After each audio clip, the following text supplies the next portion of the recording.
Welcome to the Short Council. I'm your host, Tex Rockwolf, and with me this week, as always, are the PBD All-Stars. Starting at my left, Vanessa, Josie, and Amanda. And this week, as you're joining us, we're discussing episode 9 of season 5, The Dance of Dragons. Well, as is the usual tradition here on the show, we're going to get the elephant, address the elephant that is taking up a great deal of space in the room. Stannis Baratheon has truly become a monster. He set up his own fall.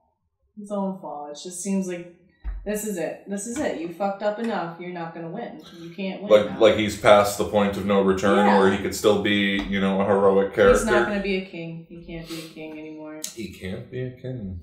Say he's gonna have to go on one hell of a redemption story to make up for all this. And I'm sorry, Jon Snow's already taken it. So who's gonna follow him at this point? If the word gets out that this is what he did to get there, it's gonna look really bad. I don't know. In the past, various rulers and military leaders have done some really messed up shit, including on the show, and they still have followers. And so I think that this will be one of those things that's like a legend that people talk about, but, like a rumor. Even for something people you that don't really talk about. I imagine it's not something that the people in Stannis' army are really cool and comfortable with, discussing openly. I imagine they're all grateful for whatever comes. As we've seen in the preview for next week, it seems that there's a thaw coming. So I'm sure all of his followers, and more importantly, his sellswords are probably pretty content to just really not talk about it too much. Not to spoil it too much, but R'hllor's power is strong.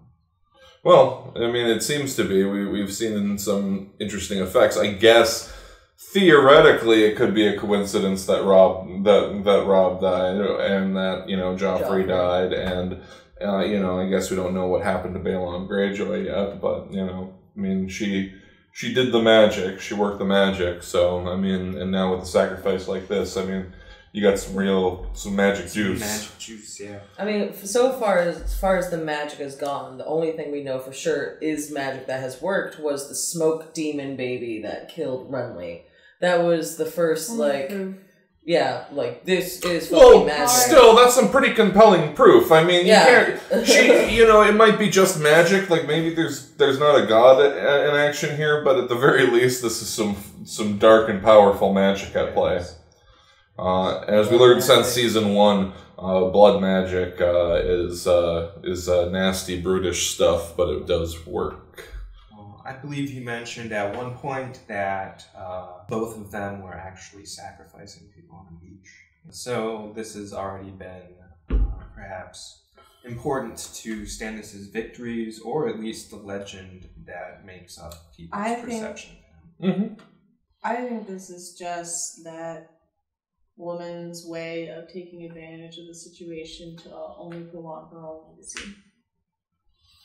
Melisandre just basically flexing her muscle with she how wants much to she's be the in best control. follower, priestess, whatever the heck she is, than anyone else, and therefore taking advantage of the situation and going further than she really needs to.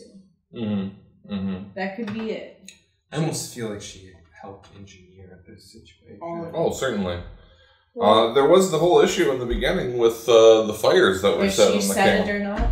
She serves a fire god, She's supposed to be a fire priestess, Right. She was looking in the fires literally at the time when suddenly half the tents all caught fire. So could Maybe she she used her mind to do that? Maybe that was the look of surprise on her face, so she didn't realize that her god would have answered her prayer that quickly. And that just proves to her more that she is the chosen one, and should probably kill children. well, maybe she saw this as an opportunity. Maybe it was all happening anyway, and she saw it as an opportunity to push Stannis over the edge to do something like this. I mean, to play devil's advocate only for the purpose of, trying to see things from Stannis' perspective. Obviously, he's a monster. I'm not saying anything that happened is okay. But on the other hand, what you have is about 9,000 men stuck in the snow that are either going to starve to death or die of, if they're going to freeze to death out in the middle of nowhere without something happening. They need a miracle, basically. They need the interception of some kind of very powerful something. And when you stack up, the life of Shireen against 9,000 people, is that, what's equitable? What's fair? Who should die? 9,000 or 9,001 or 1? Your princess. Hey, I'm not saying that I would do it, obviously. No. Again, it's all fucked up. You're right. It's all fucked up now. You're very What are we gonna do now, huh? And here's the other thing is unless, maybe we're going to see a real miracle here, and this won't be like a protracted siege. But otherwise what they're setting up for is a protracted siege, where they're going to arrive in Winterfell, and they're going to have to take everything from the small folk around the castle, basically, to feed Stannis' army. And so, nothing good is going to happen going forward. I guess objectively you could say, this is, what he's doing is all for the greater good. Well, it is entirely possible that he somehow does get a miracle out of this, and... Well, if sacrificing leeches that have sucked on the blood of kings is good enough to kill monarchs, what do you get when you burn... Azor Ahai's daughter. Supposed Azor Ahai's daughter. Well, regardless of whether it is or not, his blood's potency has certainly been proven. Yeah. Mm-hmm. So, yeah, I think I don't think it's probably going to actually end up as a protracted siege, mostly because this is TV, and protracted sieges are pretty boring for the most part. Yeah. Maybe that miracle will be the big moment of the episode next week. Maybe it'll be the big cliffhanger that leaves us hanging over until next year with Stannis holding a siege out of Winterfell. It's certainly possible. I'm honestly kind of curious what might happen if it comes down to the Fire God and the Mother of Dragons. Well, it's... Don't you think... You would assume they would be fighting on the same team. Fighting on the same team, arguably. Yeah. Well, there was the Red Priestess, too, over in Volantis, who thinks that Daenerys Targaryen is Azor Ahai. And she's definitely not the only one. So I'm really shocked, actually, that we haven't seen a Red Priestess or priest show up in Meereen to be like, hey! Must be the money. Must be the... When the dragons were born, the Red Priest and Priestesses' powers seemed to increase. Yeah, become real or become more able to perform little actions and so forth. Like Thoros wasn't resurrecting people from the dead before that, for example. Which is kind of powerful thing to do. Yeah, it's pretty major. How many times has the Lord brought him back? 6. So, in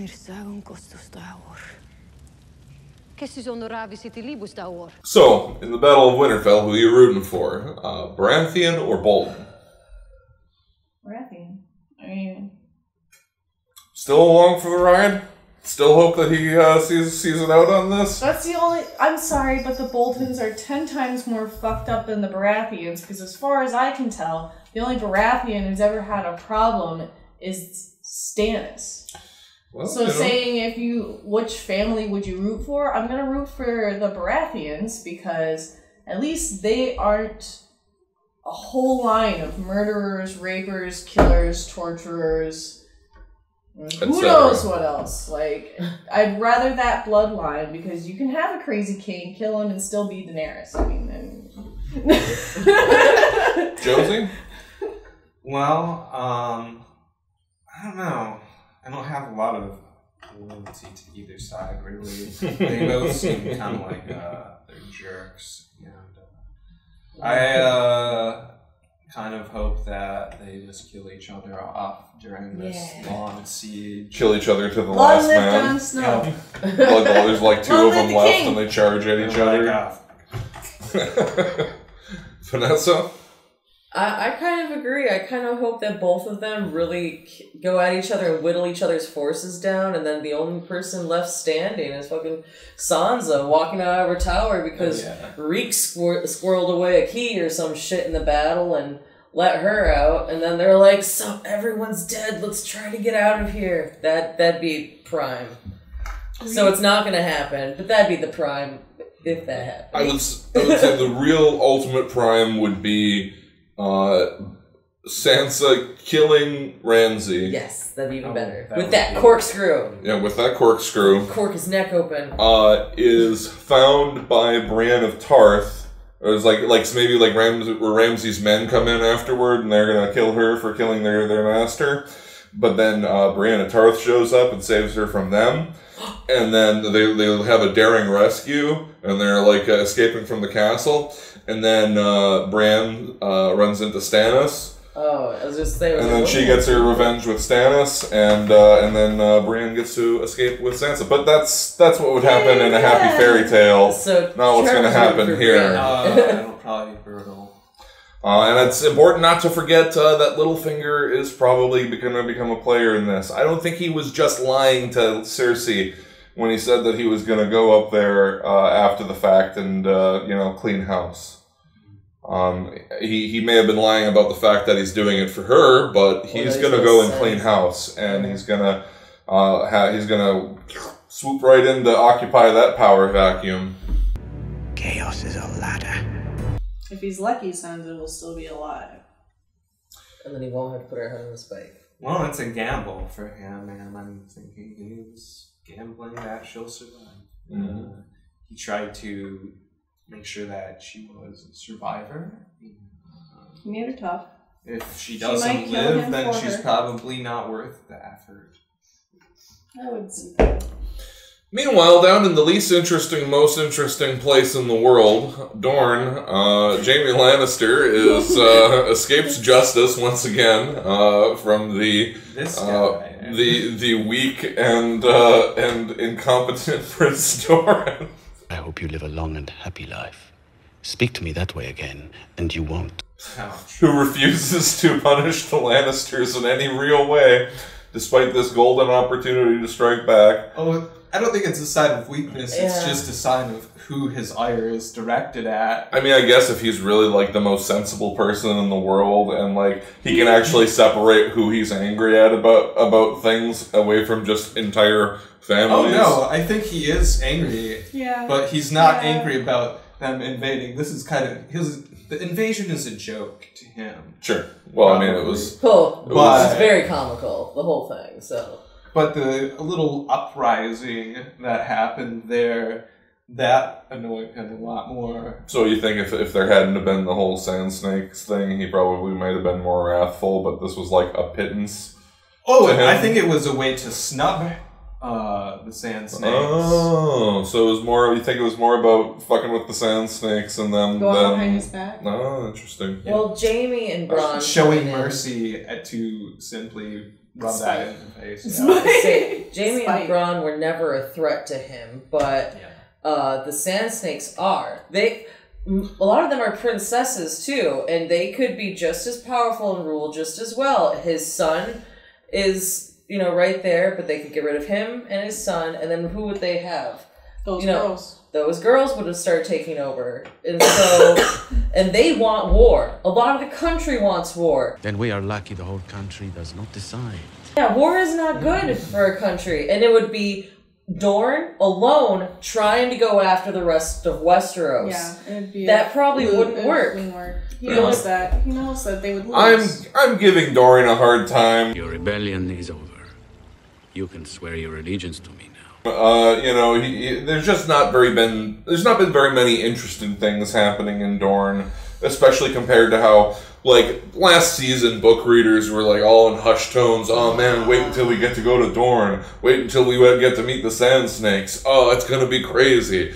And it's literally been the opposite of crazy. It's been sane and stayed this entire time. Prince Tristane here is a man of mercy. He's agreed to grant you your freedom.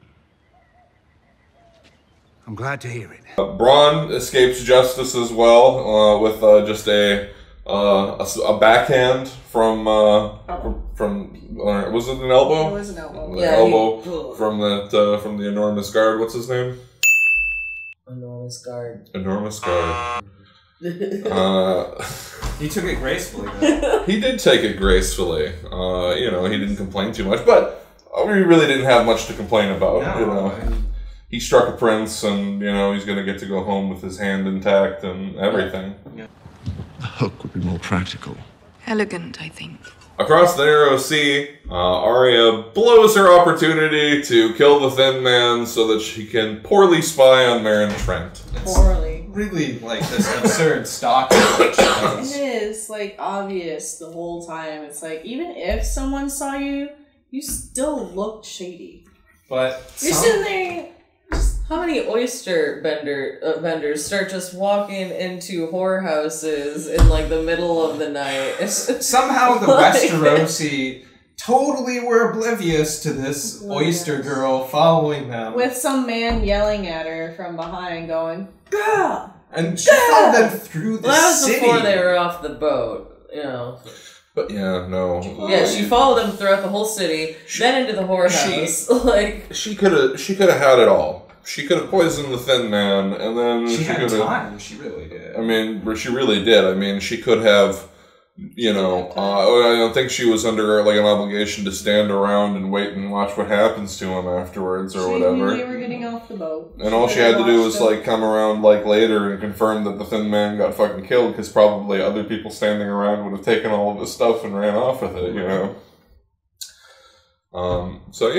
She. It's almost as if she's not fully committed to being a faceless man. And again, the point of how... what's the man's name that's training her? Jaqen. Jaqen could be anywhere watching her at this point. For them to say that, she might just be getting better at lying is ridiculous, that this man would not be watching her on her first mission. I don't believe for a second that he just hangs around in the temple all day in those robes. Well, even if he's doing something more important, he's got other people watching. Right, and more importantly, he doesn't believe her. It's her first perhaps that is why he is thin, still staring her down the whole time. He's on to her, and hopefully she'll abandon this foolish quest to become a faceless man, because she's clearly not comfortable leaving all of her, her list of people she needs to kill and her vendettas behind. And if she's not, then she should just abandon this right now and go back to Westeros to fuck some people up. Or find somebody else to train her. Sure. But what's not going to happen is she's going to become a faceless man, and then she's going to still be able to, walk away from being a faceless man for, sabbaticals to go and seek personal vengeance. That girl wants to serve herself. Here we serve the many-faced god. Anyone feel like the whole Meryn Trant's a pedophile thing was a little too much? I already knew he was a scummy guy. Did you have to... Too old. That was She's too old. I think that was just their way of Arya getting an in. Arya being tempted once more to come back because she knows he's going to be there and she knows how to get close and alone. There's the gross person on the street at the beginning of the episode who asked her, how much for your clan? A little clan. A little clown. She's a little clan. Well, she's at that age where she's starting to, become more of a woman too. And so I think this is the first time as her character where she can start kind of using that against people, really. Well, I mean, she could do that, but that's definitely not her usual style. No. How certainly. She would have to learn and practice more. I think Sansa is on that journey more than Arya. Oh, yeah, absolutely. But I mean, this is the first time that possibly distracting somebody with her body is even coming across her as a thing that she could do because people would want her. Well, I think that's what they're building up with this, of him being like too old, and you know, she's obviously going to keep persisting, and eventually they're going to be like, well, we don't want to keep giving him our fucking like washer girls and shit like that in the back, so if you want to be here selling your clams, then you can sell your goddamn clam. You know, that's what they're probably going to do. It's going to be her way of getting close to him, so that's why Baron Tramp's going to die. Up. Too old. What about Jon Snow on the wall? Yeah. I almost wanted to say, what about it? As we were saying between breaks here, that was very brief, our view here with... But it showed a very good point as to what Jon Snow did putting that man in power. He was not happy with him anyway. Mm-hmm. What is Jon Snow? Jon Snow is realizing, like, this was risky, and I'm giving him maybe too much trust. Well, I don't think... Well, I mean, it was his first time questioning Alistair Thorne, and I think Alistair Thorne isn't the one who's going to betray him if there was going to be. Obviously, Ollie has been dreaming about this the whole time Jon's been gone, and Alistair Thorne came up to him and was just like with Sam, he was like, you don't have friends, pay attention. And then immediately, we got to see like a couple people being like, yeah, don't like Sam. Well, he went up to him and was just like, your kind heart's gonna get us all killed. And then Jon was like, yeah, what? Oh, fuck. Because literally all the men were like, you know, and so he knows his position, and he's not going to be in trouble if anything happens to Jon. At this point, I feel like he's just going to let him dig his own grave, like, with people might mutiny. Like, this is they're very upset with him. And then finally over in Meereen, Drogon flies back in with the fury of the dragons. It's some good stuff. Mm-hmm. Oh, that was some good stuff. And Tyrion said it. I think I didn't realize it the first time I watched this. I did not catch that when what's-his-face came and sat down next to Daenerys, that when he said, oh, just making sure everything was in order, it didn't click in my head that sounded suspicious at first. Mm-hmm. It just seemed like, yes, he knows how these games are run and she doesn't really want anything to do with it, so I thought he was just checking on the games and making sure everything was in order. And then when Tyrion made the comment of, my father would like you, and he didn't say it to his face, he looked away and said it, which makes me think that Tyrion might have been the first one to realize you can't be trusted. Mm-hmm. To be skeptical because of, if my father would have liked you, yeah, well, that means you would have done anything. I think pretty much the rest of them didn't really like Hizdahr either. But yeah, I mean, he that's what's great about Tyrion is he gets up to speed so quickly without other people having to explain it to him. It's very true. You can put him into any situation. He's just like, I know who you are. Perceptive little bastard. Perceptive little bastard. Not perceptive enough to guess that Jorah would sell himself back into slavery to fight again. We got to see him, battle it out on the floor of the arena. Tyrion was shocked. Tyrion didn't want him there. No, Tyrion he was scared like, for him. no, because he saved Tyrion's life too. So yeah, one of the first things he said was like, you could stop this, and then Hizdahr's like, no, you can't. And then she was like, I don't know what to do. Hizdahr doesn't want Jorah back in the picture either. Well, I mean, to be fair, doesn't matter anymore. Even to be extra fair, it doesn't matter anymore what Hizdahr wants. But to be fair, also, I mean, he's supposed to be marrying Daenerys, and I mean, it's pretty widely known that Jorah is in love with Daenerys, so it is known. It is known. It is known. The city of Meereen seems to have pretty soundly rejected her as queen here, at least a significant proportion of them. Yeah. Not just masters anymore.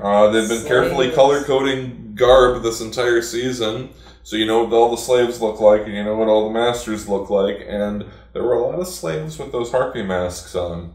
Mm-hmm. So it's no longer a classist brotherhood or whatever. It's a nationalist versus a foreign invader. sort of situation. And they really were basically terrorists now because, as we saw, they were basically killing people indiscriminately just to create panic. Yeah. And, it's obviously anybody that they were killing aren't members of the Children of the Harpy, so, they're reducing numbers of people that would oppose them, striking fear into the hearts of the others that would, certainly they're going to make some people very upset with the Sons of the Harpy, but then again, that's just going to probably turn into anger at Daenerys for not controlling this and taking care of this. Gotta blame someone. Hopefully she just opens the biggest can of whoop ass on Marine now that she's got Drogon. Hopefully she goes and unchains the other dragons and goes bug nuts on the place. Take the loyal ones, burn the city to the ground, move on. Be a butcher. Yeah, you just fucking... it's literally barbaric, and, I can't believe I'm actually sitting here advocating this, but, if this is what she wants to do... she can spend the rest of her life in Marine and never, earn the trust of these people and earn their allegiance through acts of kindness or mercy. And a real sense Marine has turned into a rut for her. Yeah. You've got to know when to give up. You got to know when you've lost, and at that point, it's all about getting out with the most you can. Well, also at this point, she needs to... If she's going to be the conqueror, if she's going to be the one and only power, she has to wield that like the weapon it is. She says she doesn't want to stop the wheel. She wants to break the wheel. Well, she doesn't want to have Marine as the city it is. She wants to break Marine. Mm-hmm. That's what she's going to have to do. In order to be a conqueror, she's going to have to be brutal. She can't shy away from blood and death anymore. Now she has to fucking covet it. She's going to get this power. She is young. She's going to have to burn people alive. Fire and blood. She's also naive. We also got another naive princess on our hands that doesn't realize the full extent of human nature here. She hasn't seen enough of it yet, maybe, or maybe she just is she has so many of her young, ideals. Yeah, she's still holding on to them so proudly that it's blinding her to reality. She's... Despite what she's seen, she's in denial. Yeah, and even in this world, even in our world, humans war. We fight. It's just a survival thing. It's survival, which is what we all ultimately are when you pick every little piece away. People aren't really afraid of Daenerys anymore in the city of Marine, which is really troubling. Obviously, they thought that they would get away with this. They thought that they would, encircle her, trap her, kill her. And the dragons were gone. The dragons, and that's the thing. I think that, to the best or the fastest way to achieve what she wants, unfortunately, is to burn the city to the ground, like she vaguely threatened to Hizdahr to do. And then everybody else that she meets is going to know exactly how serious Daenerys Targaryen is. She also... And you're going to see a sudden drop-off of insurgent groups in places that she's, conquered. All rulers are either butchers or meat. If nothing else, at least whatever happens next week is going to leave us probably with even more questions. It's going to be pretty interesting stuff. I have no idea where... what exactly is going to happen in Marine next week or any. We're gonna. Yeah, we saw them sitting lonely on the stairs. Oh no! How long do you think she's going to actually be gone? Oh, forever. Took a lap. Forever and ever. She took a. Well, let's just maybe think that. What if she just took a lap around the stadium and then she's gonna come back and burn them all and save her friends, and they just edited at this because it was a really nice screenshot. They're really deceptive with how they edit these things. They made it look like people were going to fight that didn't end up fighting or even interacting really with each other. They've made it look like things that are said to one character are said to totally different characters. I would take anything you see in there with a little bit of a grain of salt. And I guess we'll find out exactly what happens next week when we watch the next episode. Thanks for joining us on the Short Council, and hopefully we'll see you back next week. Good night.